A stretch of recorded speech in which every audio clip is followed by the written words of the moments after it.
Kailan mo ititigil to, Ma? Kapag patay na ako, syempre hindi na ako gagalaw nun. Eh di tigil na. Ma naman, hindi po magandang biro yan. Batang-bata pa po ninyo. Hindi natin masasabi ang buhay, anak. Tanging ang nasa itaas lang ang nakakaalam kung hanggang saan lang tayo. Minsang ding nasabi ni Lola na may itinanim sa inyo ang tatay ni Lola. Yung si Lelong Melio. Oh, ang anak ko. Ang daming nalalaman. Nakakatuwa ka eh.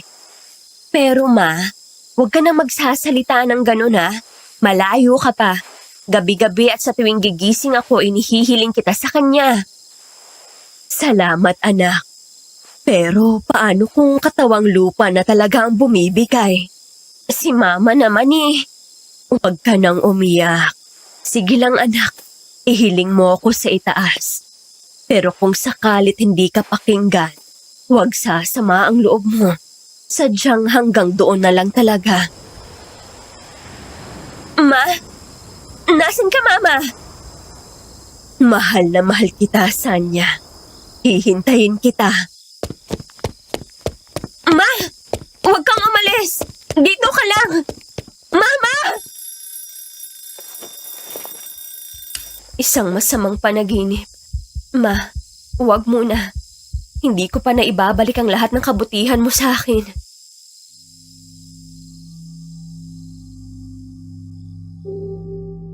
Masama ang kutob ko sa napanaginipan ko. Pero nananampalataya ako na hindi yun mangyayari. Kaya naman, katulad ng naging ritual ko na tuwing umaga, umusal ako ng pasasalamat at taimtim na humiling na pahiramin pa ng mahabang buhay si Mama. Baon ng pag-asa na patuloy na didinggin ang aking hiling, panatag akong nagtrabaho sa maghapon. Pagsapit ng gabi, nagkayayaan kami ng aking mga kasama sa trabaho na magdisko.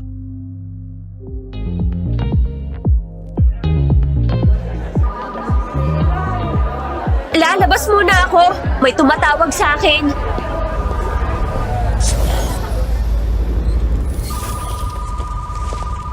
Hello? Sino to? Hindi kita marinig. Pakilakasan. Huwag ka nang bumalik sa loob.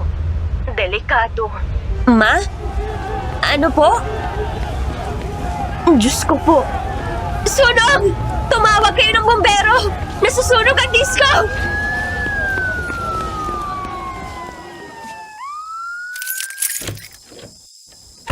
Bahay na ako. Hindi. Naku po. Bakit naman picture frame pa? Bakit naman picture frame pa ni Mama? Hindi. Ayokong sagutin. Hindi to totoo. Tumigil ka na sa pag-ring. Hindi pa. Ang unfair mo. Nakiusap ako sa'yo. Hello? Si Sanya to. Sa wakas, sumagot ka na. Kanina pa kita kinokontak eh. Ang hirap mong hanapin. Ate mo, Nina. Umuwi ka na muna dito. Wala na si Mama.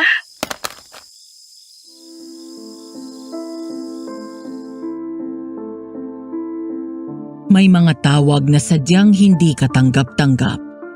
Pwedeng tawag sa ospital dahil may sakit ang kaanak o kaya ay mula sa pulis, nagsasabi ng aksidente ng tao na ginawa kang contact in case of emergency o mula sa kasintahan na nakikipagkalas na.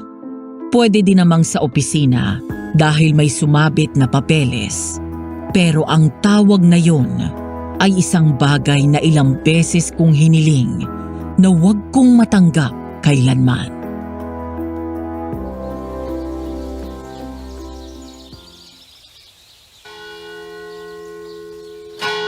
Nino, mahal na po ang Nazareno. Naririnig mo po kaya ako? O noong mga panahon na nagdadasal ako, niloloko ko lang po ang sarili ko na naririnig ninyo ako. Sabi ninyo, basta manampalataya ka, basta manalig ka, didinggin ka. Hindi naman po ako nanunumbat. Pero kasi, Bakit naman po agad-agad? Di ba sabi ko sa inyo wag po muna? Gusto ko po muna siyang paginhawain. Ang daya niyo naman po eh. Aalis na po ako. Hindi ko po alam kung kailan ako babalik dito. Masama po ang loob ko. Pero alam ko po wala akong karapatang magtampo sa inyo. Uwi na po ako. Pakisabi po kay Mama, mahal ko siya palagi.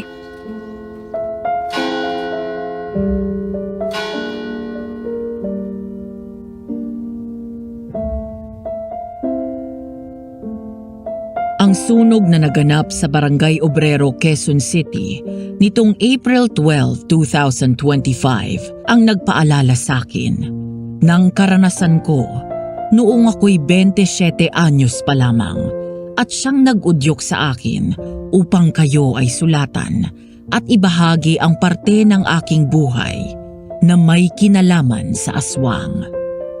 Dear Aswang Diaries at Madam Venus, nagbabagang pagbati mula sa lungsod ng Parañaque. Ako po si Sanya. 51 na po ako ngayon at kasalukuyang nagtatrabaho bilang isang HR sa isang pribadong kumpanya. March 18, 1996. Lunes. Sino ang hindi makakatanda sa trahedyang kumitil sa madaming buhay na nagsasaya lang sana? Hindi ko masabi na survivor ako ng ozone disco tragedy. Pero isa ako sa hindi inabot ng sunog at naging saksi sa karimarim-marim na mga hiyawan at paghingi ng tulong ng mga natrap sa loob ng disco habang tinutusta sila ng apoy. Pero hindi tungkol doon ang laman ng aking sulat.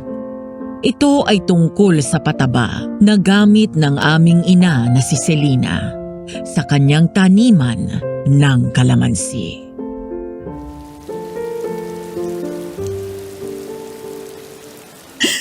Kapag ganitong umuulan, namimiss ko siya.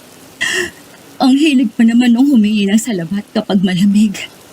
Oo, tama. Pero bigla na lang siyang umayaw sa salabat, di ba? Ayaw yata ni Mama na pinag-uusapan natin siya.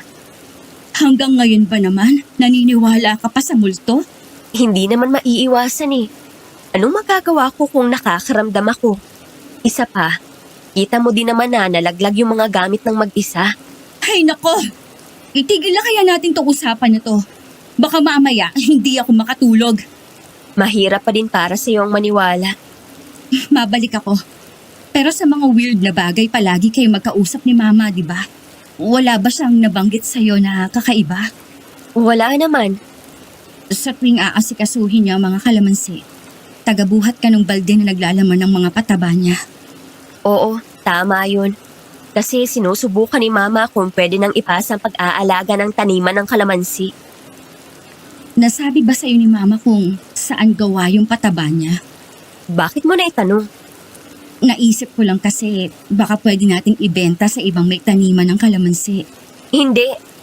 Ano bang iniisip mo, ha? Sanya?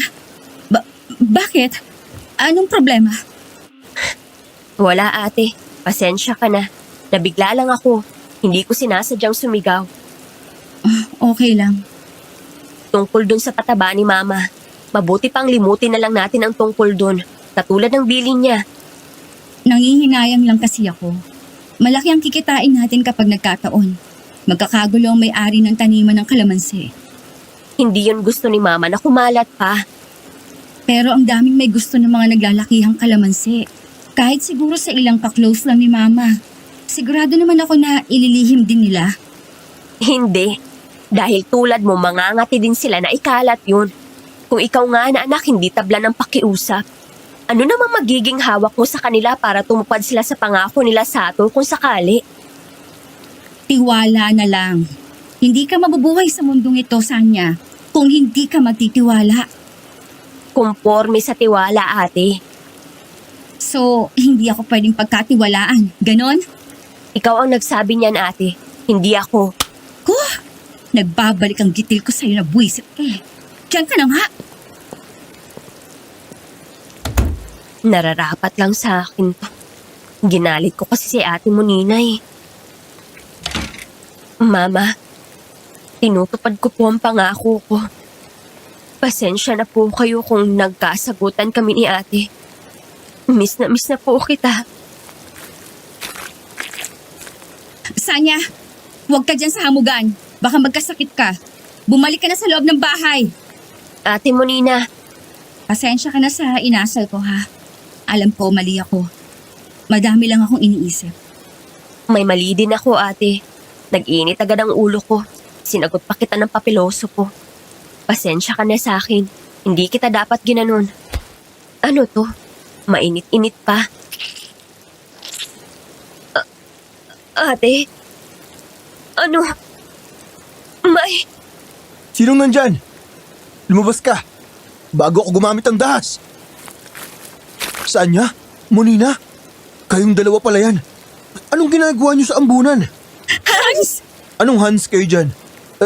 Sanya? Bakit duguan niyang kamay mo? May... fetus dito. Pumasok na kayo sa loob. Tatawag ako ng tanod. Sige po. Salamat. Pakireport na lang po kay Kapitan ng nangyari. Alam kong namimiss niyo na ang nanay niyo. Pero bakit naman nandun kayo sa dilim? At kung kailan kauulan lang? Alam niyong wala ang nanay niyo dyan. At kahit saan naman maririnig na kayo nun. Naghahanap ba kayo ng problema? Mukha ba kami naghahanap ng problema?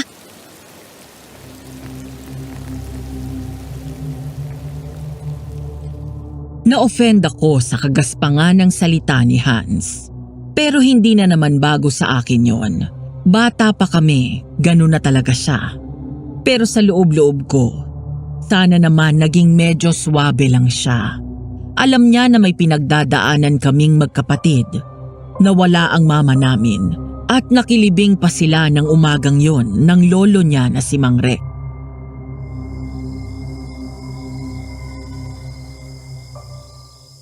Eto, magkape ka na muna. Makaganti man lang kami para sa lahat ng tulong mo. Galit ka ba? Hindi naman. Malapit na kitang tirisin, Hans ka. Buti at napadaan ka. Kinakain na kami ng lungkot eh. Ang totoo niyan, wala naman akong balak dumaan dito. Oh, bakit nandito ka ngayon? Ha? Nagboluntaryo ako na tumulong sa pagroronda dahil kulang ng tanod. Ronda? Bakit? Anong problema? May ilang na file na report na kakaibang pangyayari, lalo na sa mga taniman ng kalamansi. Kakaiba? May mga nakakita daw ng kakaibang nilalang pagsapit ng dilim. Liligid-ligid daw sa mga bahay. Ha? Tinanong niyo ba kung nakainom ang mga yun? Noong una, ayaw ko din maniwala. Alam mo naman ako, pilosopong tasyo talaga. Pero sa mga naranasan namin itong huling araw, Yun bang dahilan kung bakit ilang gabi din kitang nakakasalubong kapag uuwi ako para kumuha ng gamit ni Mama? oo, itong lugar ninyo at ilang katabi ninyo ang napapunta sa akin para bantayan. Mauna na ako matulog. Diyan na kayo. Sige, uuna na din ako. Babalik na lang ako bukas, Sanya. Sige, ingat. Aray! Ano ba't bigla kang huminto sa paglalakad? Nakakakita ka pa ba? Oo, malinaw kitang nakikita. 20/20 pang vision ko. Hindi yan, sila. Anong klaseng tanong naman yan? Nakikita mo pa ba sila? Nakakaramdam ka pa rin ba? Sagutin mo na lang ang tanong ko. Sige na. Hindi ko alam. Parang nawala lahat noong natanggap ko ang tawag na nawala na si Mama.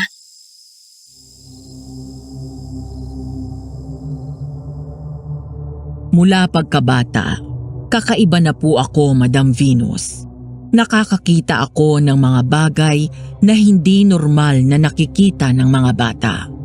Sa kaunting panahon na pinagsamahan namin ng tatay ko, ilang beses niya akong dinala sa mga manggagamot upang ipasara ang third eye ko. Hanggang sa nakilala niya si Selena, ang kinilala kong ina. Hindi siya manggagamot, pero may dala siyang gamit at maalam sa espiritual.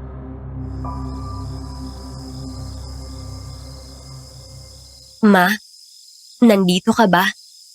Kahit sana ikaw lang ang makita ko. Ang dami kong gustong itanong sa'yo. Kung nandito ka, gusto kong malaman bakit ka na-aksidente.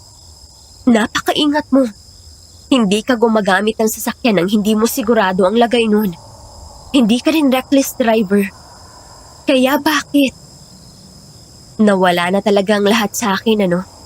Dinala na din ni Mama ang kakayanan ko na makaramdam. Pumayag na kaya ako sa suwestyon ni Ate Monina na ibenta yung pataba ni Mama. Matitiis mo na hindi sagutin ang tanong ko, pero hindi ang madamay si Ate Monina sa lihim mo.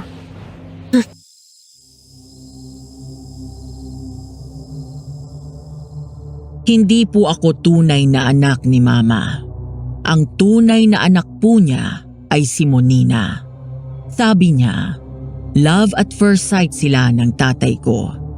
Hindi sexual, kundi platonic. Nagkasabay sa isang bus, nagkakwentuhan, nagkagustuhan. Malakas ang vibrations ni Mama at nasabi niya agad na may kakaiba sa akin. Kahit pa naman hindi nagkukwento si tatay ng kahit ano tungkol sa kakayahan ko na makakita.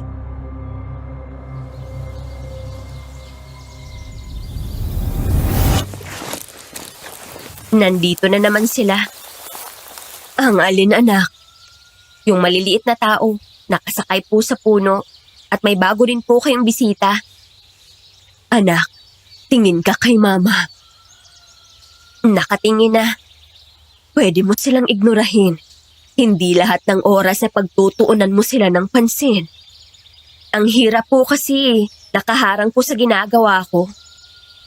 Kung palagi mo silang papansinin, mauubos ka. Aralin mo na ituring sila na hindi mo sila nakikita. Susubukan ko po ulit. Tama yan. O eto, kapag natapos ka na sa mga puno dyan, budburan mo na nitong pataba. Sakto po, nakatapos na ako. Pero ma, ano po bang fertilizer na to? Bakit parang napapansin ko iba po ang tubo ng mga puno ng kalamansi natin at may kalakihan din po ang mga bunga? Gusto mo bang malaman talaga? Opo, para po kasing may kaiba akong nararamdaman eh. Parang buhay po ang pataba. Parang, sabi na nga ba, mararamdaman mo. Ang totoo niyan, anak. Salina! Sa wakas, nahagip din kita. Annette, anong ginagawa mo dito? Anong ginagawa mo dito? Natural! Hinahagip kang lintik ka. Ma, wag niyo na kaya siyang kausapin. Okay lang yan, anak. Saka na tayo mag-uusap, ha? Haharapin lang muna ni Mama ang bisita ko. Bisita? Nagpapatawa ka ba, Selena? Ako? Bisita? Doon na tayo mag-usap sa kubo, Annette. Bakit hindi pa natin isama yung kasama mo? Yan ba yung ampon mo? Yung anak ng inasawa mong lalaki? Anak ko si Sanya. Okay, sabi mo eh. Huwag kang maligaw. Para pinansin ko lang yung putong lupa na yan eh. Palabasin mo na din kaya si Monina dito. Makausap ko. Baka pwedeng. At katulad pa din ng dati. Hindi. Hindi kasali sa usapan natin ang mga anak ko. Ilang beses ko nang sinabi sa'yo yan. Kung ganon, kapag kailangan kita, magpapakita ka. Hindi itong pinahihirapan mo pa ako. Lintik na to. Oo, sige. Magpapahagip na. Mag-usap na tayo sa kubo. Sige na, ha?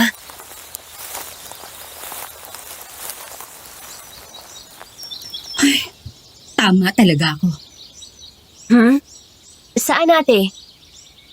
Noong naaksidente si Mama sa sasakyan at na-ospital, tumamlay ang mga tanim natin. Medyo maliit din ang bunga natin ngayon kumpara sa dati. Babalik din yan sa dating laki. Alagaan lang natin. Teka, bakit ka nga pala nakagwantes? Kasi Ate naman eh. Kabilin-bilinan ni Mama, huwag gagamit ng guwantes kapag namimitas ng mga bunga. Nalulungkot ang halaman dahil parang pinangdidirihan mo. Kasi... Ay, Sanya, alam mo ba kung ano tong mga papel na to na nakatapal sa mga puno ng kalamansi? Mga dasal na Latin yan, ate. Latin? Anong nakalagay? Cresceret sanus. Cresceret sanus fiere. Yun palang basa nun. Anong ibig sabihin? Lumaki at maging malusog. Alam mo, minsan nabanggit ni Mama na may alam ka daw. Pero kapag kinakausap kita, lagi mong itinatanggi. Mga turo lang din ni Mama ang alam ko. Si Mama ang totoong may gamit. Sa bagay, alam mo may nabasa ako sa libro ni Mama. Yung nagdadala ng sakit. Ano nga ba yun? Tour. Ate, kung gusto mo talagang matuto, dapat tinandaan mo din ang unang bili ni Mama. Unang bilin? Parehong sinabi ni Mama sa atin yun. Huwag tayong babanggit o babasa ng salita ng malakas o sa bibig kung hindi natin alam ang ibig sabihin o kung masama ang magiging dulot nun sa iba. Ay, oo nga. Tama. Nalimutan ko na eh. Pero huli na ang lahat. Ano yun? Wala. Sabi ko huli na ang lahat.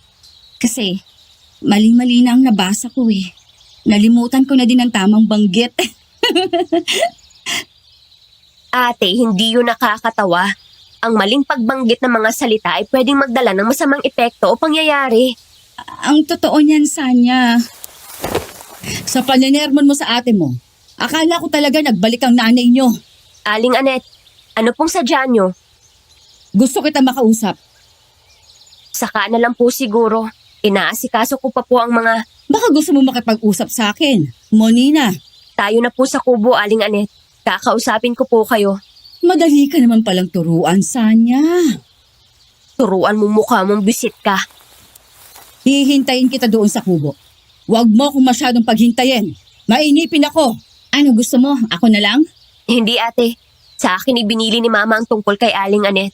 Kabilin-bilinan ni Mama, huwag kitang hayaan na mahagip ng siraulong yan. Namumula ka na ate. Pumasok ka na sa loob. Ako nang tatapos sa pagpitas ng mga kalamansi. Haharapin ko lang si Aling Anet.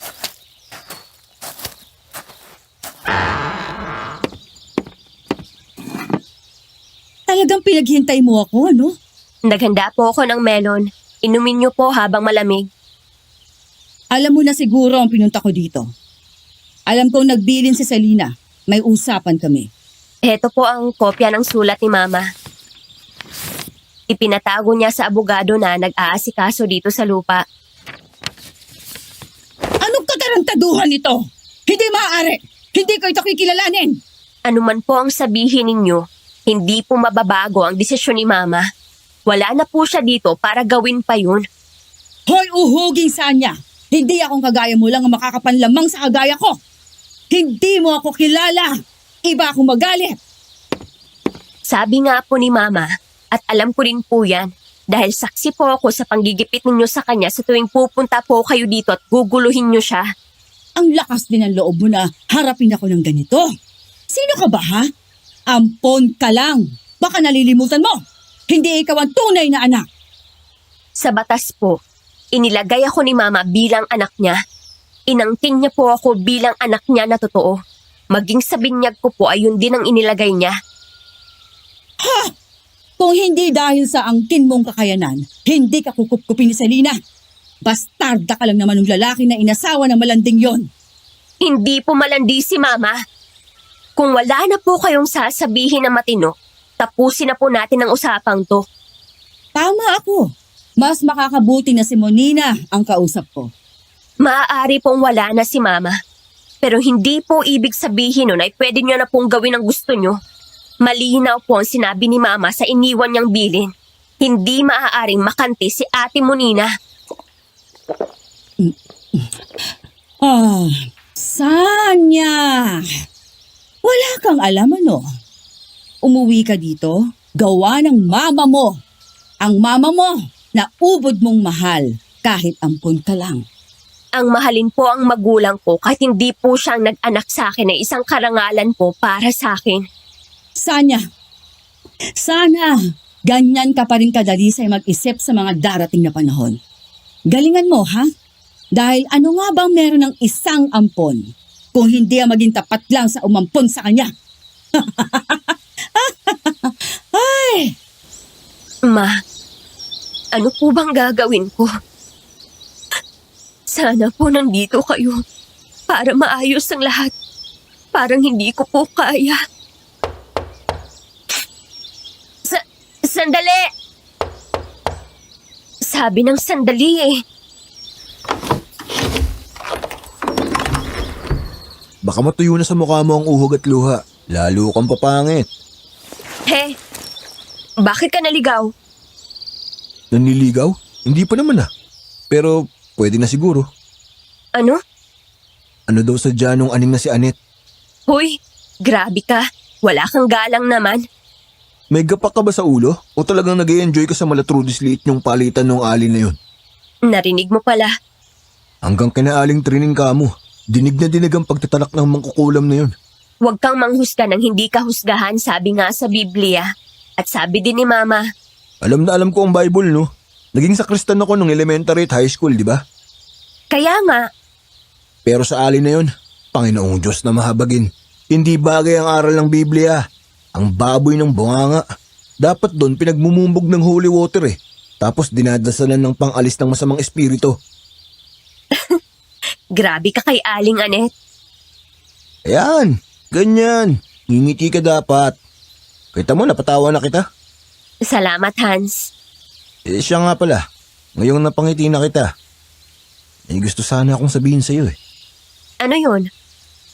Ang totoo niyan, Sana umiinit na. Ano, ako na lang ba magpapatuloy ng pamimitas sa mga kalamansi? Ay, oo nga pala. Saka na tayo mag-usap, Hans.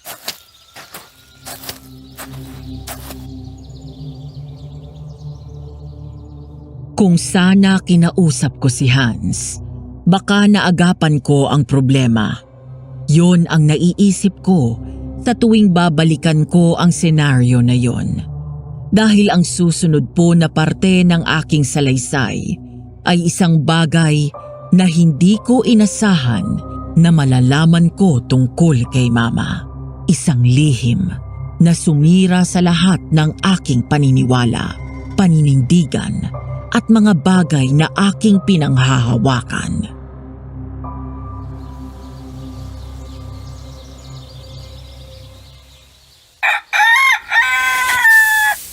Oh, kain lang kayo ng madami, ha? Sanya, ako na magpapakain. Magluto ka na lang ng tanghalian. Ikaw na, ako na lang dito. Baka mangitim ka eh. Sino bang ate sa ating dalawa, ha? Ikaw. Pero ako kasi, kayo manggi na. Okay na ang mainitan ako. Eh ikaw, mistisang-mistisa ka oh. Madali kang magkapekas kapag nainitan ka. Iwan mo na ako dito. Sigurado ka ba? Baka mamaya isipin mo na inaalila kita. Hindi. Kasi ang totoo niyan, paglulutuin kita. Inilabas ko ng karning baka na buto-buto sa lababo. Ayun! Kaya nagsisip-sip ang bruha.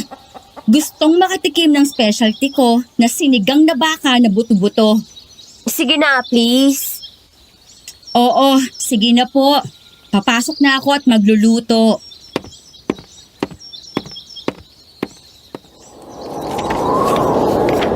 Nag-aalala ka ba na mag-aaway kami, Mama? Hindi yun mangyayari. Huwag po kayong mag-alala. Ha? Anong meron doon? Ah, itong lugar na to.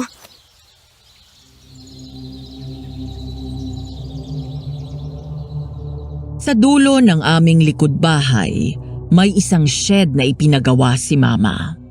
Pinalagyan niya yon ng pinto at lock. Ilang beses ko siyang inabutan na may ginagawa doon. Pero sa tuwing aabutan ko siya, marahan niya akong sasabihan na bumalik na sa bahay at wag nang magtanong. Naaalala ko pa noong wala pang mga tanim na kalamansi si Mama. Mistulang pulubi kami. dahil palagi kaming nagigipit.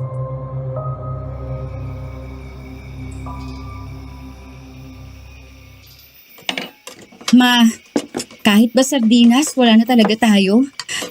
Medyo sumasama pong sikmura ko sa nilugaw at asin. Pasensya ka na anak. Hindi ako makautang sa tindahan ni Nena. Mahaba-haba na kasi ang ating lista ng utang. Ilang araw na po tayong ganito. Hayaan mo, baka bukas. Iyan din po ang sinabi niyo kahapon. Paano mong natitiis yung lugaw? Ha? 3 araw ng ganyan ang pagkain natin. Nakakasuya kang tingnan. Nakakabusog naman eh. At saka, pinaghirapan tong gawin ni Mama. Sip-sip. Kahit naman suka ng aso ang ihain ko sa'yo. Basta bigay ni Mama, lalamunin mo eh. Munina, yung pananalita mo. Saan ka pupunta? Hindi pa ubos ang pagkain mo. Ma, hindi niyo po ba ako narinig? Sinasamaan po ako ng sikmura kapag kumakain ng lugaw. At kung saan po ako pupunta, doon ka namang Rex. Makikikain. Tiisin mo na ito anak. Kaysa hiyain mo ng ganyan ang sarili mo.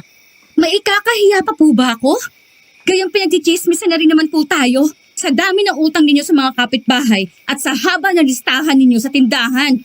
Ang makikain sa ibang bahay, hindi ko na ikakahiya pa. Ikaw anak, baka gusto mong sumama kay Munina. Magpapaliwanag na lang ako kay Mang Rex. Busog na po ako. Masiba lang po talaga ang bituka na to eh. Pero busog na talaga ako. Selena! Nandito ka ba? Nandito ako. Papasok na ako. Anong meron? Upo ka. Gusto mo bang maghapunan? May lugaw kami dito. Ano na nangyayari sa'yo, Selena, ha? Bakit nagtitiis ka ng ganyan? Aba, kung gagamitin mo ang gamit na minana mo sa nanay mo, milyonarya ka na. Alam mong hindi para sa mga ganong bagay ginagamit ang espiritual. Sabi mo eh, pero may imumungkahi sana ako sa'yo. Gusto kitang makausap. Doon tayo sa kubo kung ganun. Anak Sanya, maghanda ka ng maiinom ha. Pumunta ka kay Nena. Umutang ka ng 1 sachet ng juice. Sige po. Ay hindi. Teka, may 10 piso pa ako sa altar. Kunin mo yun at yun ang ipambili mo. Hindi na. Huwag mo nang kunin yung pera na yon. Heto ang 500. Bumili ka ng family size na soft drinks at yelo na rin. Ang sukli, ipambayad mo sa utang nyo kay Nena. Ane, wag na. Hindi mo naman kailangang gawin yan. Isipin mo na lang na paunang bayad. Anong paunang bayad? Kailangan ko ng tulong mo. May naitulong naman ako sa'yo, di ba? Noong kabataan natin, ako lang mag-isa ang dumadamay sa'yo nang hindi mo maipalibing ang nanay mo. Hindi ko nalilimutan ang mga tulong mo. Kaya nga, tulungan mo ako ngayon. Sige, sabihin mo sa akin. Ay, anak, nandyan ka pa? Lumakad ka na, Sanya. Opo, inay.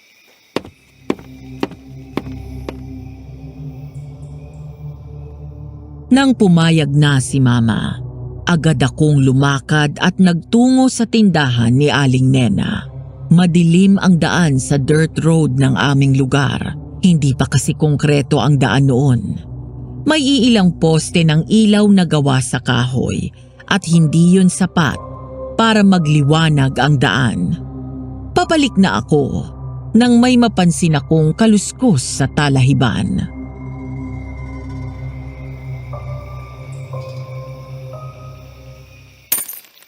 Ay, lagot. Nabitawan ko. Nasaan ang mga barya? Nanang ko po. Huwag kayong lalabas. Hindi. Ayokong makinig. Ayoko! Ano yun? Huwag po. Ayokong makakita. Ayokong makakita. Uy, kanina ka pa namin pinapanood ni Munina mula dun sa may paliko. Anong nangyayari sa'yo? May gumagalaw dun sa talahiban eh. Talaga namang may gagalaw dun. Ang dami kayang dagang palay dito. Gawa ng mga tanim ng mga magsasaka. Naku! Umiral na naman yung kaduwagan mo. Hindi! Totoong meron dito eh. Sanya, naku po. Anak, pasensya ka na. Nalimutan ko na hindi ka na dapat lumalabas kapag ganitong gabi na. Napalakad-lakad pa kita. Mama, sorry po. Natunaw na ang yelo. Nakakahiya po sa bisita ninyo. Okay lang, iuwi mo na yan. Pagsaluhan ninyo, isasama ko lang ang nanay mo sa amin. Hans, baka naman pwede akong makisuyo. Ihatid mo na ang mga dalaga ko. Makiinom ka na din ng soft drinks bilang pasasalamat po. Kahit wala pong soft drinks. Pero kung inaalok niyo po ako, hindi ako tatanggi. Tayo na. Ihahatid ko na kayo ni Monina. Salamat. Mama, paano po kayo pag-uwi? Huwag kang mag-alala. Kaya ni Mama. Uwi na kayo.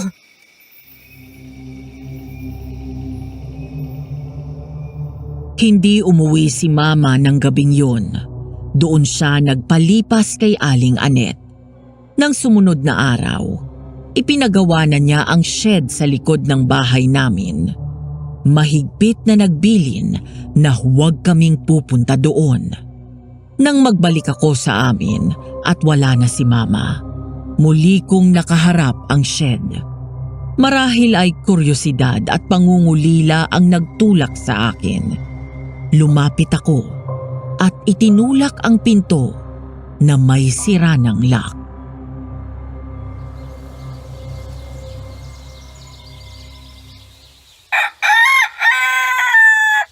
Wala naman sigurong masama. Sisilip lang ako. Kung may itinatago man si Mama, marahil ay mga libro na naglalaman ng Latin. Nag-aalala siguro siya na pakialaman namin. Nanang ko po. Mama naman eh. Huwag kang manakot. Mas nakakatakot po ang hindi nakikita at nagpaparamdam lang. Ha? Sira na ang lock? Ano yun? Ang sangsang naman. Grabe. Anong nangyari dun? Ayan, siguro naman sapat na tong panangga sa amoy. Hindi. Hindi ito totoo. Mama, anong nangyari? Bakit? Bakit niyo po ito nagawa? Ang aming mama. Kawawa naming mama. Sorry, Mama. Hindi kita agad nabigyan ng maalwan ng buhay. Sorry po. Kung alam ko lang po talaga. Hanggang dyan ka na lang, Aling Anet. Huwag mo nang bastusin pa ang mama namin. Tama nga ang nanay mo, may kakaiba sa'yo. Paano mong nalaman na ako ito? Gayong bumanggit na ako ng tagalibo. Ibinulong nila sa akin. Sayang ka, Sanya. Makipagtulungan ka sa akin. Yayaman ka. Papatayin kita. Hayop ka. Anong ginawa mo sa mama namin? Demonyo ka!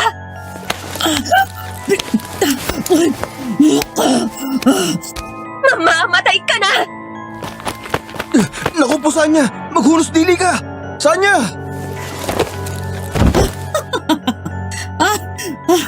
Mahirap bang tanggapin na yung mama nyo na inilagay mo sa pedestal ay isang masamang tao?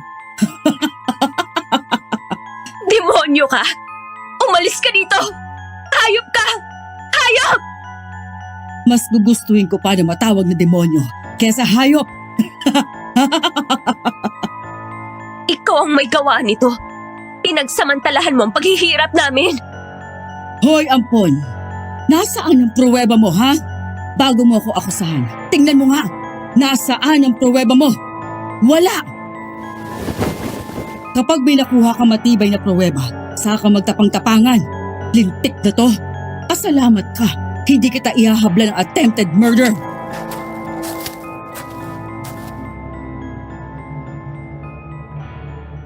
Gunaw. Yun ang naramdaman ko, Madam Venus. Yung para akong ginawang halimbawa ng when it rains, it pours.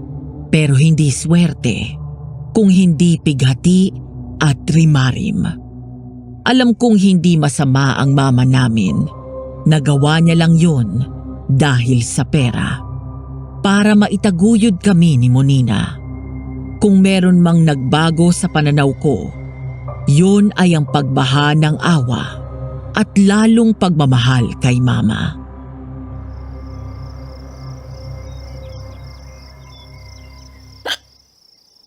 Uminom ko muna ng tubig oh.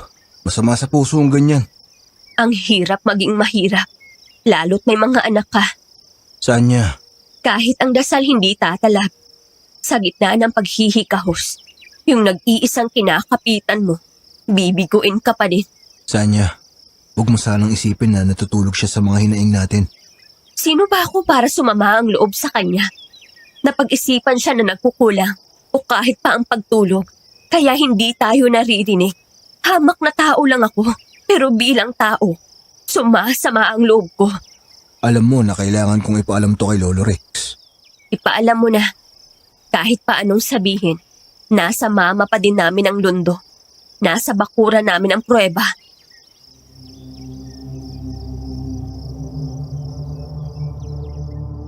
Nasiwalata ang lahat. Hindi himala, kundi isang nakakasuka at nakakarimarim na lihim. Ang lihim na pataba ni mama. Mga fetus. Mga sanggol na hindi pa naipapanganak. Pinoproseso niya yon sa isang hindi normal na paraan. Inaalay niya sa demonyo na ang pangalan ay Lamia. Naging demonyo siya dahil sa paghahanap sa kanyang mga anak na nalaglag bago pa niya maipanganak. Isang demonyo na ang tanging nais ay mga sanggol.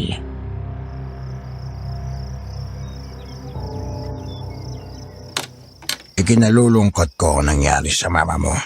Nangyari na po eh. Huwag mo sanang parusahan ang sarili mo, Sanya. Hindi mo yun kasalanan at lalong hindi ng mama mo. Mang Rex, gusto ko lang po na linawin na kailanman hindi ko po sisisihin ang mama namin. Ganun po talaga ang magulang. Susuungin ang lahat. Mabuhay lang niyang mga anak niya. Mabuti naman kung ganon. Pero hindi ko po mapapatawad ang tao na nag-udyok sa kanya na gawin yon. Naiintindihan kita, Iha. Mang Rex, hindi po ba dati po kayong manggagamot? Dati, oo. Noong nasa Rizal pa ako, sa lugar ng mga manggagamot. Kapit-bahay ko nga yung mga Rizalista doon. At yung parang may flying saucer sa malaking kahoy na kahon na magaling umayos ng mga bali at linsad na buto. Hindi po ba pwedeng humingi ako ng tulong sa inyo? Na maiganti po ang mama namin sa tao na nagtulak sa kanya na gumawa ng kasamaan na to? Iha, ang karma hindi natin yan hawak. Makukuha din ng tao na yun ang singil ng panahon sa kanya. Pero hanggang kailan pa po? Kapag po patay na ako?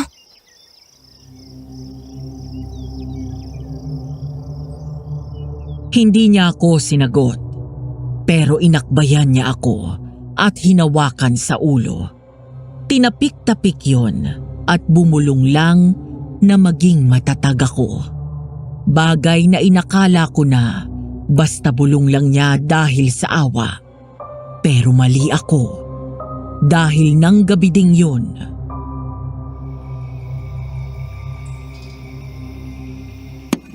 Ang sarap mo pa ding magluto. Ibang klase. Talaga ba? Buti at nagustuhan mo. Pero parang may iba. Iba? Anong iba? Parang naiba yung palo ng asim. Ewan ko ba, baka naninibago lang ako. Bakit parang hindi ka yata kumain? Kanina kasi, noong nag-iiyak ka sa kubo na kasama mo sina Mang Rex at Hans, nagutom na ako. Hindi ko napigil ang sarili ko na tumikim. Kaso naman, napadiretso na sa pagkain ng todo. Okay yan, hindi ka nagpapa-apekto.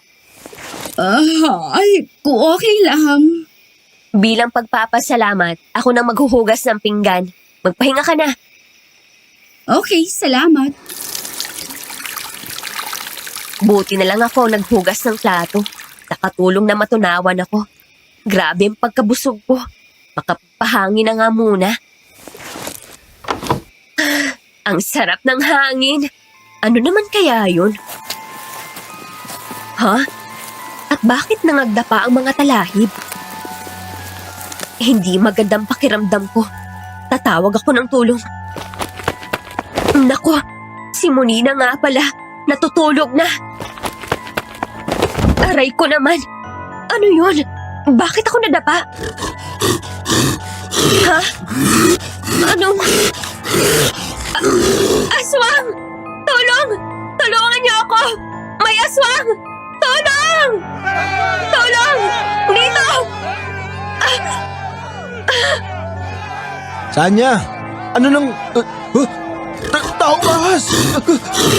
Habulin ninyo! Doon nagpunta! Anong ginagawa mo? Ibaba mo nga ako. Kaya mong maglakad? Bigyan mo na lang ako ng sanga na pwede magamit na tungkod. Dudunggulin ko na yung ulo mo eh. Tutungkod ka pa may tutulong na nga sa'yo. Salamat. Yan, ganyan. Lagi ka na lang si kaya ko. Ang hirap mo tuloy-tulungan. Nasaan si Monina? Tulog na. Teka, gigisingin ko.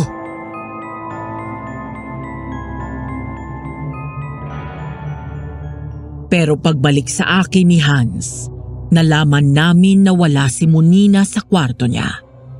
Masama ang naging kutob ko, Madam Venus. Ang totoo kasi niyan, noon pong puluputan ako ng buntot noong taong ahas, naaamoy ko ng kaunti ang paboritong pabango ni Monina sa may buhok noong aswang. Ngunit hindi ko yon sinabi pa kay Hans na naig ang pagmamahal ko sa aking kapatid.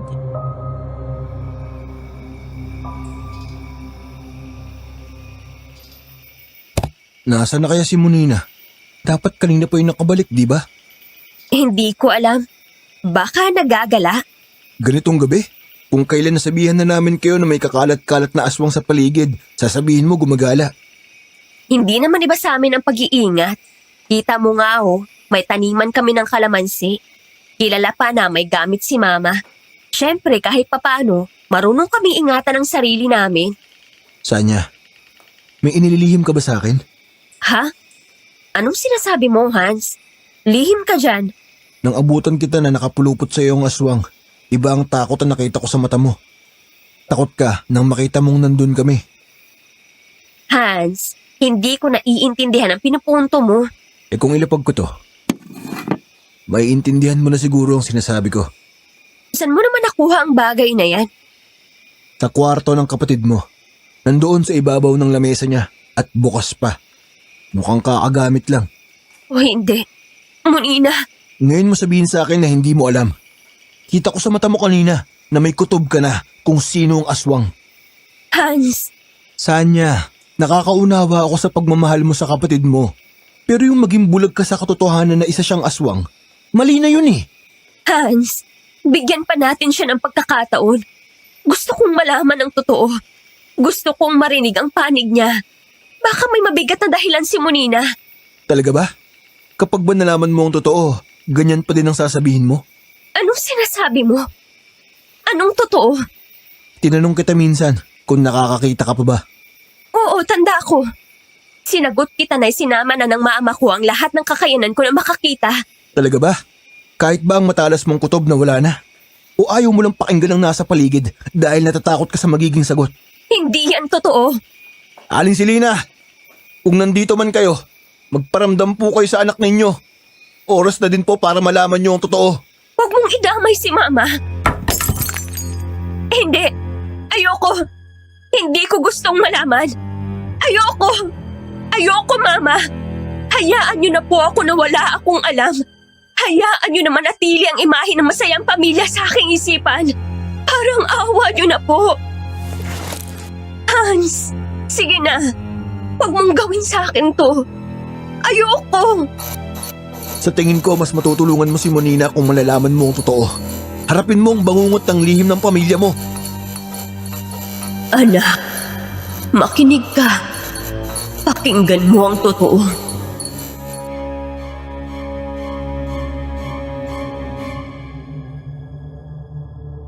Ang mga susunod na pangyayari ay base po sa ibinahagi sa akin ni Hans.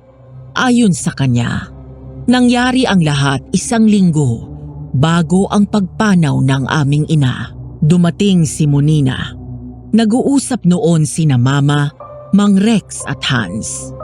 Inamin na ni Mama ang tungkol sa lihim ng pataba. Malaki ang kasalanan ko sa mga bata, lalo na kay Sanya. Hindi ko siya gustong madamay. Nagawa mo lang naman yon dahil gusto mong bigyan sila ng pagkakataon na makapag-aral. Mali ka at hindi kita kakampihan. Pero saludo ako sa pagiging magulang mo. Inaalala ko lang ang aking si Sanya.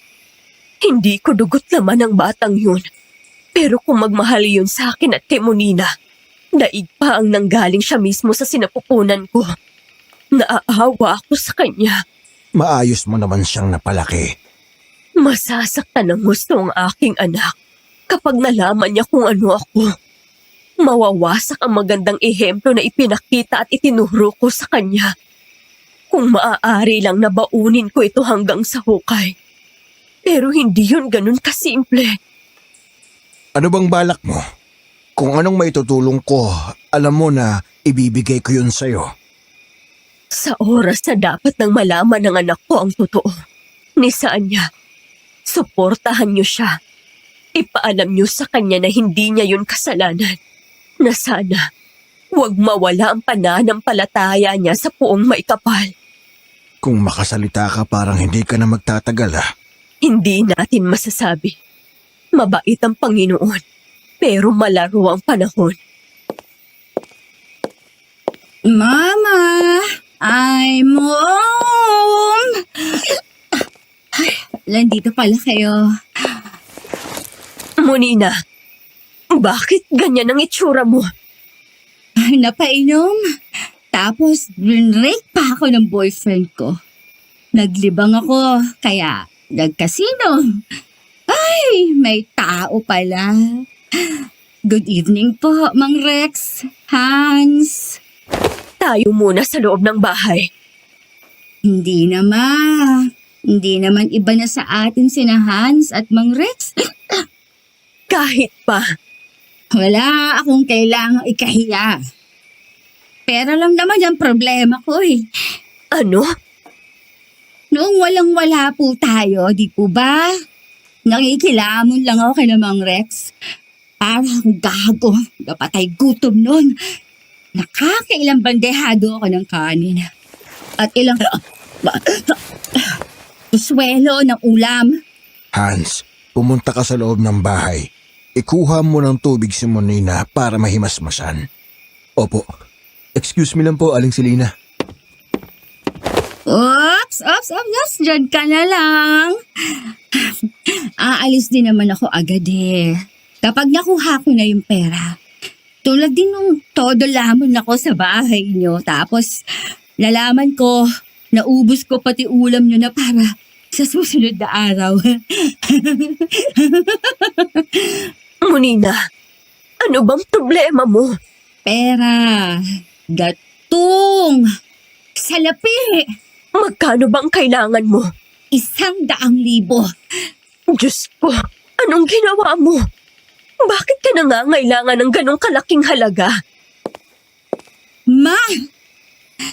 Buntis po ako sa boss ko na may asawa at anak. Tapos nung sinabi ko, tinanggihan niya ako.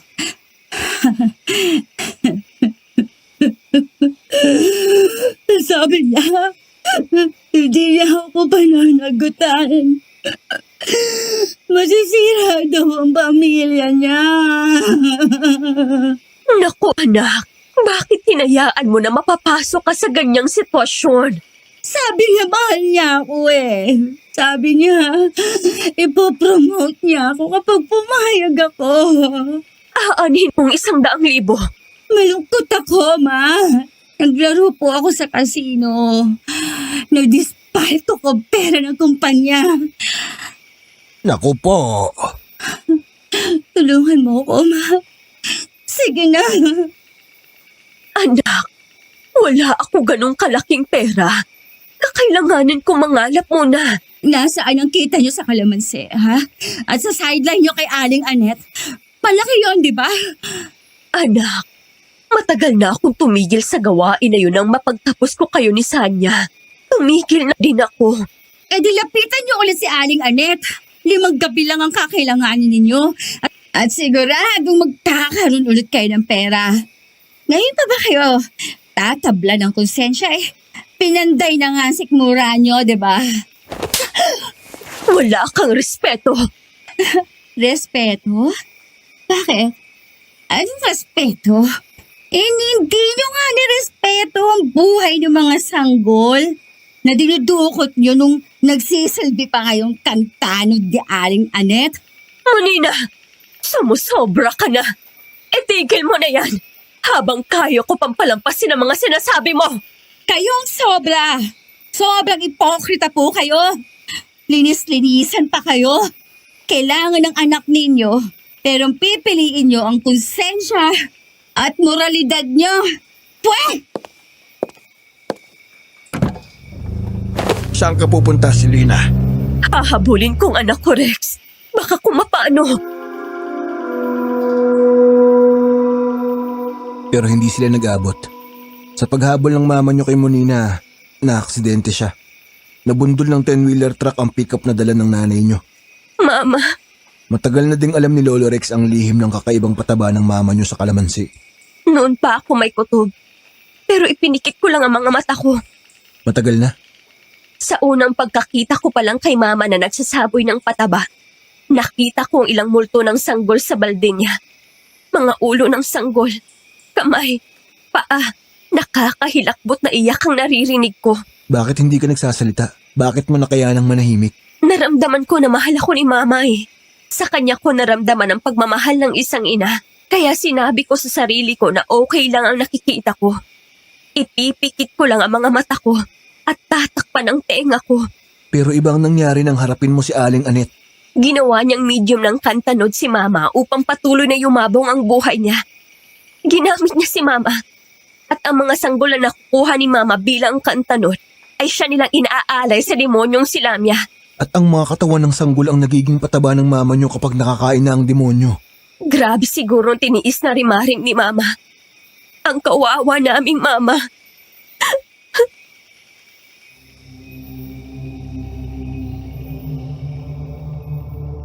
Pero hindi lang si Mama ang nadali ni Aling Anet. Maging si Ate Monina ay naging kasangkapan na din niya. Dala ng pagkarindi at pagkalaglag ng anak ni Ate Monina, lumapit siya kay Aling Anet, puno ng puot, ng pagkalito. Hiniling niya na makaganti sa lalaking nakabuntis sa kanya. Sa kasamaang palad, dahil hindi naman ganoon kalakas ang espiritual ni ate, sa halip na maging kantanod si ate, naging lamya siya.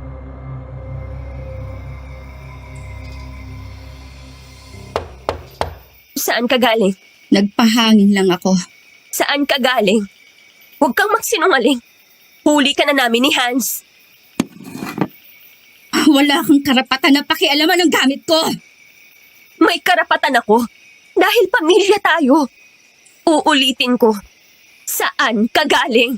Wala kang pakialam. Mabuti pa, bumalik ka na sa lungga mo sa Maynila. Hindi kita kailangan. Ikaw na ang punta. Hay, kang babae ka! Tama na yan. Hindi ka tutuwa ng mama niyo ang pag-aaway niyo na yan. Papatayin na lang kita. Magsama na kayo ni Mama. Ate Monina, mahal ka namin ni Mama. Ano man ang pagkakamali mo, matatanggap ka namin. Kausapin mo ako. Mag-usap tayo. Huwag ganito. Hindi tayo pinalaking mga salbahe ni Mama. Sanya. Sanya,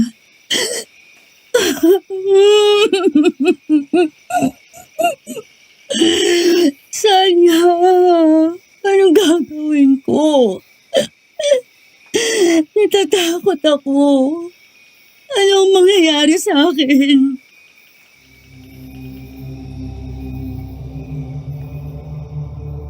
Nang mapakalma namin ni Hans si Monina, Hinayaan muna namin siyang makabawi. Hinayaan ko siyang magmuni-muni sa kwarto niya. Si Hans naman ay nangako na babalik at pakikinggan ang aming usapan. Kinabukasan na kami nakapag-usap ni Monina.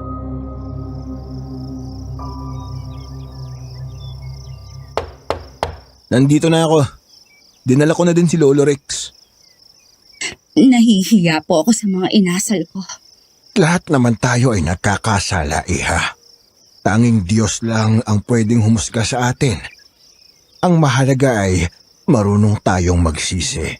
Sanya, ngayon pa lang humihingi na ako ng tawad sa lahat ng nagawa ko.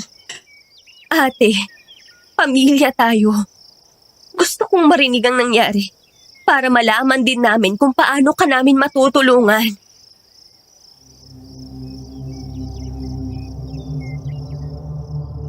Agaw buhay ang mama namin nang mapulot na mga rumisponde.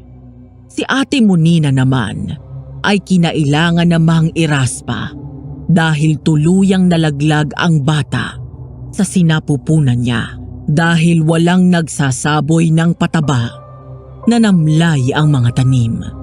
Hindi din nagbunga. Ubus na ang laman ng bangko ni Mama at patuloy ang paglobo ng bill sa ospital. Doon nakasalubong ni Ate Monina si Annette. Ayon sa salaysay ni Ate Monina,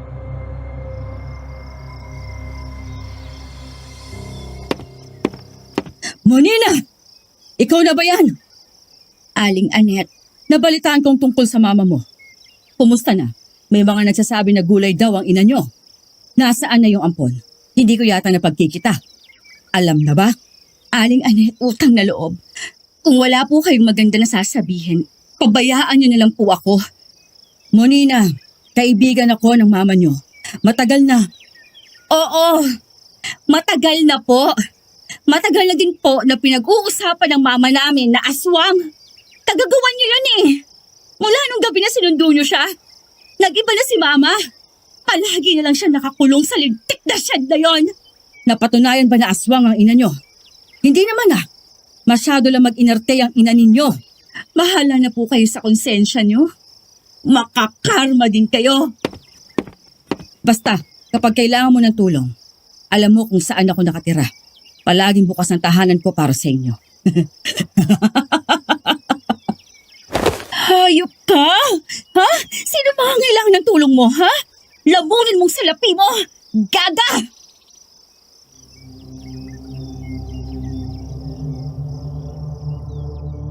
pero parang sinalot sina Ate Monina at Mama. Pagbalik ni Ate Monina sa ospital ng hapon, nalaman niyang nag-flatline si Mama. Palala ang lagay niya at nanghingi na ng dagdag deposito ang ospital. Ipit si Ate Monina sa desisyon na hayaang mamatay ang mama namin o kagatin ang alok ni Annette.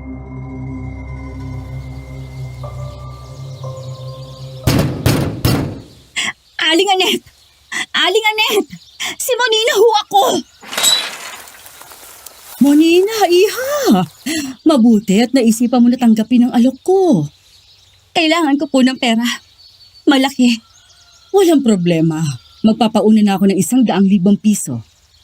Diday! Halika nga rito. Heto ang pera.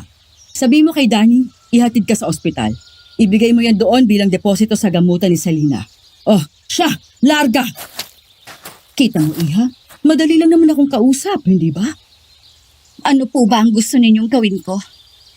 Maging kantanod ka din, tulad ng mama mo. Gusto ninyo akong maging aswang? Ay, hindi basta aswang. Isa itong mahalagang tungkulin. Hindi naman po ako tumatanggi. Aling Annette. At sino may sabi na pwede kang pang tumanggi? Sumunod ka sa akin. Gagawa tayo ng kasunduan kay Lamia.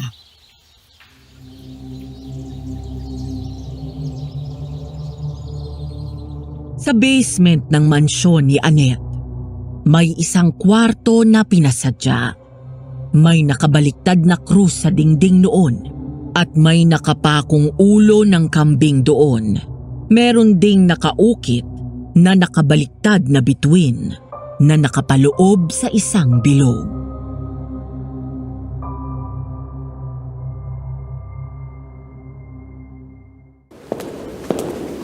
Anong lugar ito? Pasadyang lugar ko para sa aking pagsamba. Pasok. Panginoon ko. Oo, Panginoon mo. Ang nariyan sa nakabaligtad na krus na yan. Ang papanginoonin mo. Mula ngayon, tumayo ka doon sa gitna ng bituin. Lumuhod ka at upuan mo ang iyong mga sakong. Anong gagawin niya sa akin? Akin ang kamay mo. Shh! Huwag kang nervyosa. Sisilip to, sige ka. Anong buong mong pangalan? Maria Antonina. Aray! Aray ko! Dugo mo. Dugo ko. Pinagsama upang ialay at tawagin si Lamia. Ano yun? Parang umuugang silid. Mamamatay tayo! Maguguhan tayo rito! Ibang dugo talaga ni Salina. Ang bilis makatawag. Panginoong Lamia, heto ang huling alay ko sa'yo. Bagong tapat na tagapaglingkod na siyang maghahanap ng mga anak mo na pinaslang ni Hera. Ano ito? Bakit niya ako pinupuluputan? Pakawalan mo ako! Ganyang-ganyan din ang mama niyo nung una na makita niya si Lamia. Lumayo ka! Huwag mo akong kakainin! Huwag! Ano? Anong ginawa mo sa akin? Ano pa? Eh di pinahiram ka niya ng lakas upang maging kantanod. Tanga naman ito. Hindi ako makahinga. Ano to? Huwag kang nervyosa. Ang init! Parang kinakahain ang kaloob-looban ko.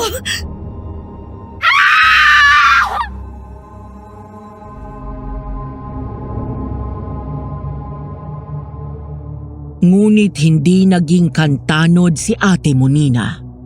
Hindi siya tulad ni Mama na astral o yung hindi kasama ang totoong katawan kapag nang-aaswang. Naging tunay na aswang siya. Isang aswang na Lamia. Naging talamak ang pagkawala ng mga buntis at maging ng mga bagong anak na sanggol ng Karatig Pook at sityo. Dahil walang alam sa espiritual si Ate Monina, hindi din niya magawa ang pataba.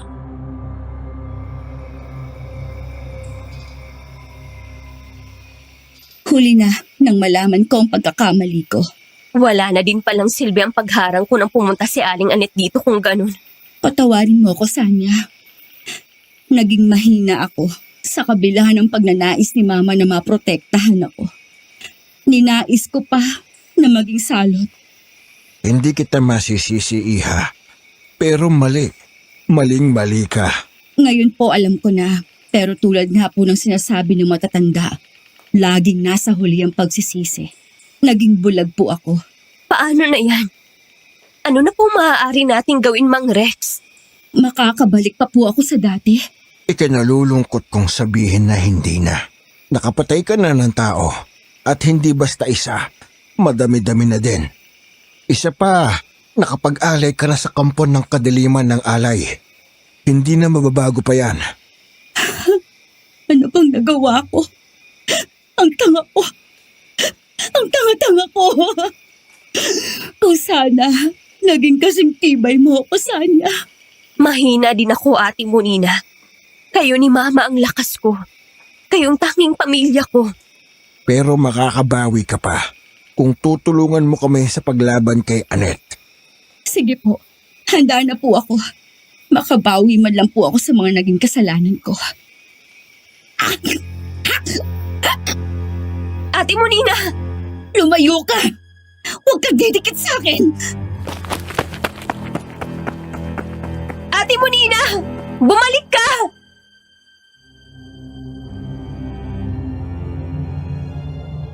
Pero hindi siya nakabalik. Hinintay namin siya ni Hans, ngunit walang Ate Monina na nagbalik. Suminag na ang araw, hindi siya umuwi. Nagpaalam si Mang Rex na uuwi muna.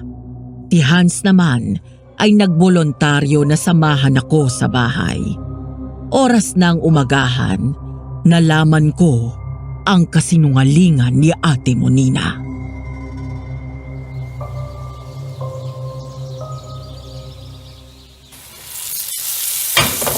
Okay lang ba sa'yo ang sinangag? Hindi kasi masyadong kumain si Monina noong nakaraang gabi. Kaya marami itong bahaw na kanin. Okay lang. Ano yun? Ang bango ah. Sinigang, si Ate Monina ang nagluto. Uy! Ano nangyari sa'yo? Ang ate ko, Hans. Hindi na siya nakaluto. Hindi niya na naluto ang sinigang. Hindi na nga siya normal na tao. Isa na siyang aswang.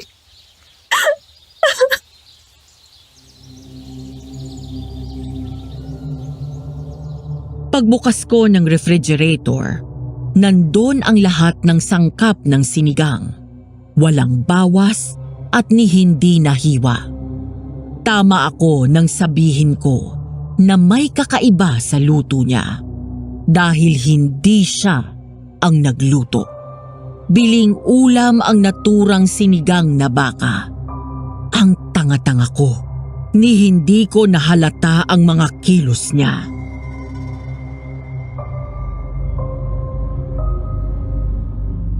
Kaya pala nakagwantes na siya noong namimitas kami ng kalamansi.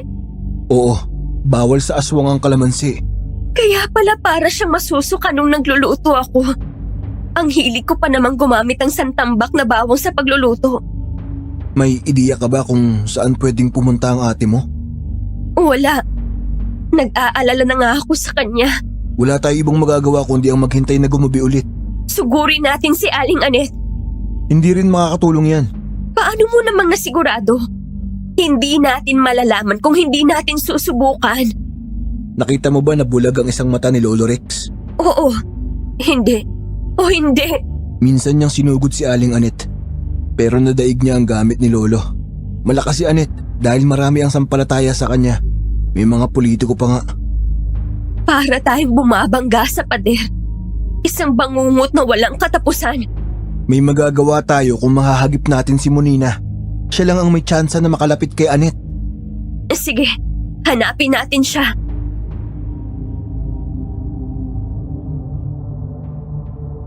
Ngunit ang maghapon ay naging mga araw, naging linggo, at buwan.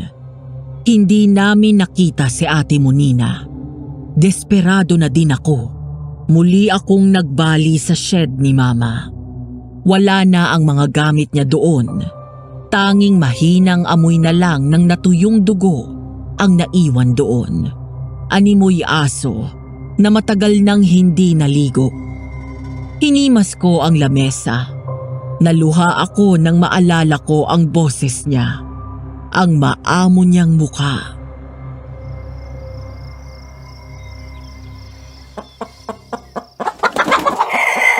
Ma, tulungan mo po ako.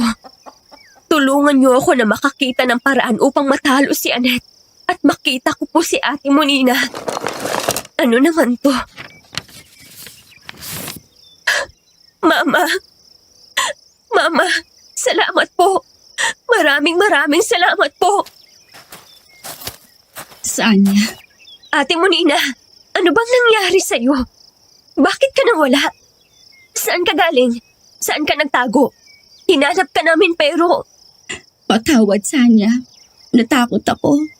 Pakiramdam ko, hindi ko kayang labanan si Anet. Sa tuwing magbabalik sa akin kung paanong ipinasok ng malaking ahas ang dila noon sa lalamunan ko, tinatalo ako ng takot.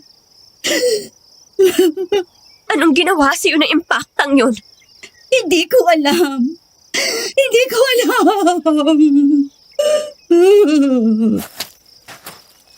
Hindi pa rin pumapalya ang aking gabay. May silbi pa din ang matandang si Rex. Ano po? Nag-iwan ako dito ng gabay. Nakiusap ako na ipaalam agad sa akin kapag umuwi na itong si Monina. Patawad po kung nanakbo ako. Pero handa na po ako ngayon. Ate Monina, Alam mo ba, nagpapanaginipan ko si Mama.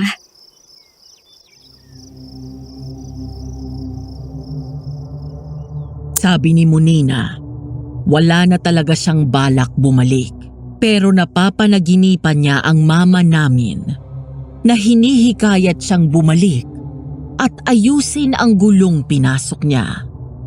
Ayon sa kanya,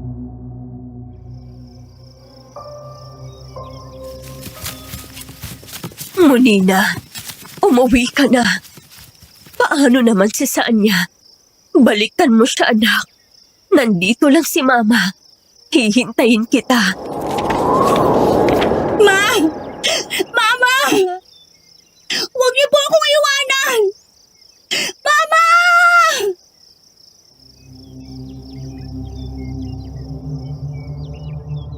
sabi ni Ate Monina, nagising siya na may isang puting-puting rosas sa kanyang ulunan. Dahil sa napanaginipan niya, nagkaroon siya ng lakas ng loob na umuwi. At nang humarap siya sa akin, buo na ang kanyang loob na puksain si Annette. Mama, ginawa ang ritual. Gumuhit ng bilog si Mang Rek. Pagkatapos ay pinaapak niya kami sa loob noon. Umusal siya ng dalangin at sinabuyan ng langis si Monina. Nagbagong anyo siya at naging taong ahas.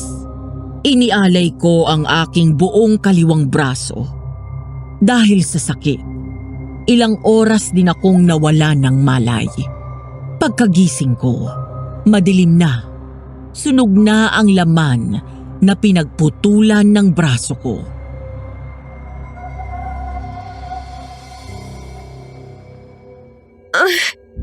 Ang braso ko. Ang sakit. Sanya, natatandaan mo ba kung ano nangyari? Inialay mo ang braso mo para makalaya si Monina sa kontrol ni Annette. Si Ate Monina, nasaan na? Dapat ay nandun tayo magkakasama sa pagsugod sa bahay ni Annette, di ba? Umuna na. Magbibigay na lang siya ng hudyat sa atin. Magtatagumpay po kaya tayo?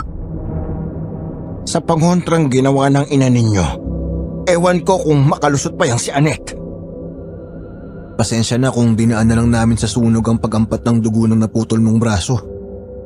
Buti nga nabuhay pa ako. Mag-iinarte pa ba ako?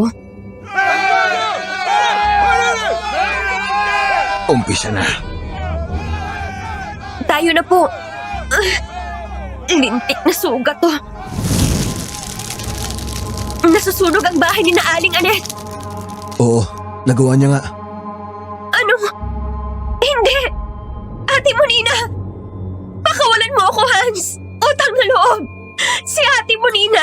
Kailangan ko siyang iligtas! Nandun pa siya sa loob! Hindi, dito ka lang. Ito ang hiling ni Monina. Manahimik ka dito para hindi ka na madamay pa. Nagwala ako. Nangagat. Ngunit hindi nila ako hinayaan. Sa pagwawala ko, nakapagsalita na din ako ng masama. Pero nanatili silang hindi kumibo. Nang kalmado na ako, sinabi sa akin ni Hans ang nangyari nang mawalan ako ng malay. Ang lahat ng nangyari ay plinano ni Ate Monina.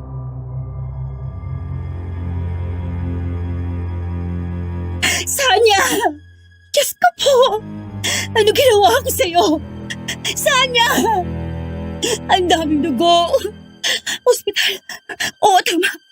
Dalhin natin siya sa ospital! Tumabi ka muna, Monina. Anong ginagawa mo, Hans? Bakit mo sinusunog ang braso ni Sanya? Kumalma ka, Monina. Wala na tayong oras upang dalhin pa sa ospital si Sanya. Ang sunugin na lang ang parte ng naputol niyang braso ang pinakamabilis at epektibong paraan. Ang kawawa akong kapatid. Lahat na lang ginawa niya para sa amin. Tapos ngayon, inialay pa niya ang buong braso niya para lang makaligtas ako. Ganon siya katinding magmahal, Iha. Mahal na mahal ka ng kapatid mo. Ako naman ngayon, tama na ang pagsasakripisyo ni Sanya. Sagad na! Oo, pero siguraduhin mong babalik ka ah. Iiyakan ka niyan. Hindi ko na alam kung paano ko pa yan patatahanin. Hindi na ako babalik. Tatapusin ko ng lahat ng kasama ko. Ako at si Annette. Hindi ko siya pakakawalan. Sabay kaming mamamatay. Monina, anong binabalak mo? Maghunos dili ka, Ineng! Aswang na rin naman po ako eh.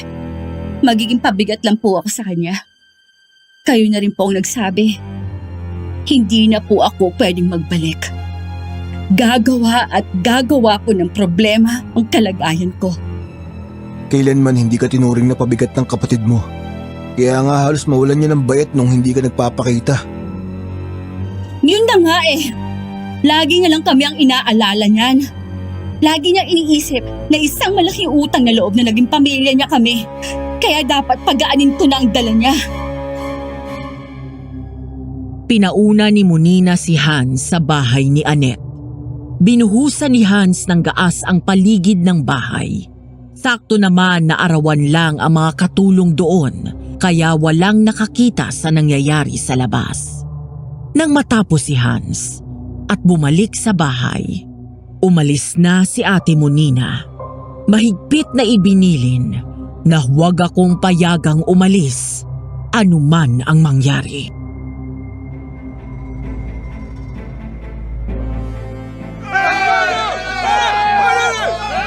Ate Monina, bakit? Pwede naman tayo maging magkasama. Sigurado akong hindi mo naman kailangang maging halimaw. Handa naman akong mag-alaga sa'yo.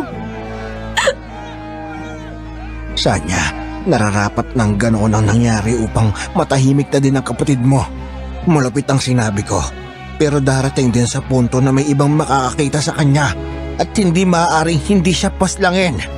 Mas masakit ang ganoong sitwasyon. Tama si Lolo Rex, Sanya.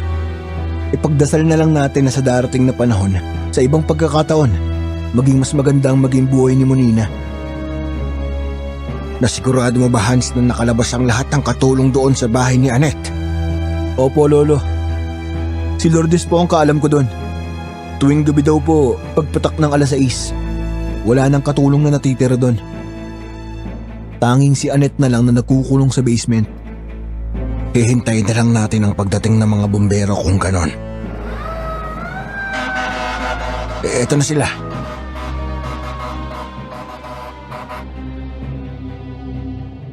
Nang matapos ang mga bumbero at hinahalungkat na ang kabahayan, may natagpuang sunog na figura sa basement. Sa gitna ng nakaukit na bituin na nakapaloob sa isang bilog, isang figura ng babae na may nakapulupot na ahas ang natagpuan. Tanging ang hikaw na ginto na hugis kamay na may hawak na isang diamante ang hindi nasunog. Yun ang hikaw na ibinigay ko kay Ate Monina gamit ang unang sweldo ko.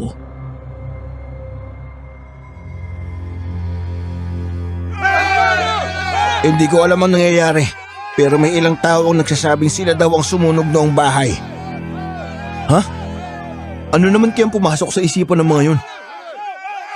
Mga nawalan ng anak at asawa. Matagal na daw nilang hinala na si Annette ang punot dulo ng mga gulo dito. Hindi lang makakilos dahil kabig si Mayor at barangay captain eh. Paano na yun ngayon? Bahala na. Nakikiamoy nga ako kung may iba pang saksi. Pero lahat naririnig ko na bigla daw sa nangyari. Hindi ko alam kung matutuwa ako o maaasar. Pero maganda na din siguro ang ganito. Sanya, eto nga pala. Naipuslit ko. Hinahanap ko ang kaparehas niyan pero hindi ko makita. Nasa tenga ko po. Isinuot siguro sa akin ni Ate Monina bago siya umalis. Ang ate ko. Hanggang sa huli akong inisip. Hinding-hindi kita makakalimutan, ate. Kayo ni Mama.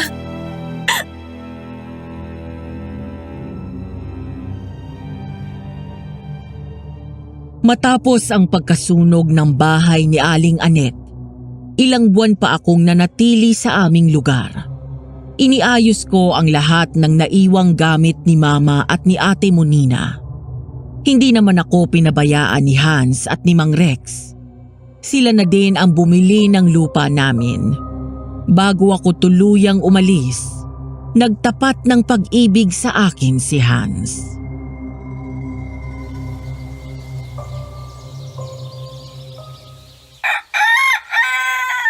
Hindi ka na ba talaga mapipigil? Buo na ang loob ko na umalis. Pwede ka naman dito.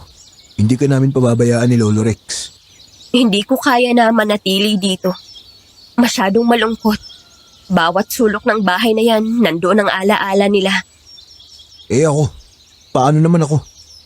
Anong paano ka? Sanya, matagal na kitang gusto. Noon pa man, kahit ba kaunti...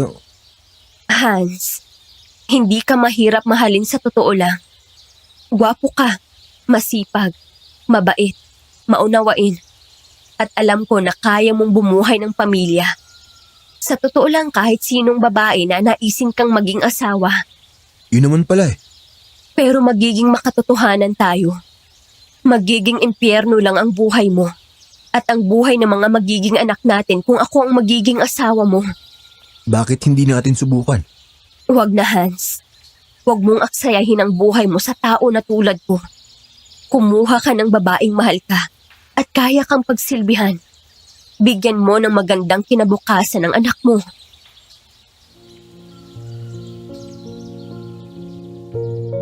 Matapos noon, umalis na ako.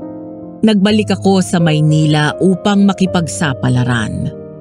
Sa totoo lang po noong una, nahirapan ako na makakuha ng trabaho dahil iisa lang ang kamay ko. Pero hindi naglaon, nakakuha din ako ng matinong trabaho at hanggang ngayon, sa awa ng Diyos, nananatili ako sa aming kumpanya. Isang bagay ang napatunayan ko sa aking karanasan sa aswang. May mga tao na sadyang mapagsamantala. Kung kailan ka bagsak na bagsak, doon sila sisingit upang alukin ka ng bagay na kailangan mo. Na kapag kinagat mo, may mga kondisyon na wala ka ng takas. Dasal? Oo naman po. Tumatawag pa din ako sa itaas. Natutunan ko na may mga bagay na sadyang hinahayaan niyang mangyari para umusad tayo. Pinapakitaan niya tayo ng dilim para matutunan nating hanapin at makita ang liwanag. Sa mga panahon na sinubok tayo, tandaan natin na huwag sumuko. Hanggang dito na lamang po, Madam Venus. Maraming salamat po. Patuloy lang ang buhay. Sanya.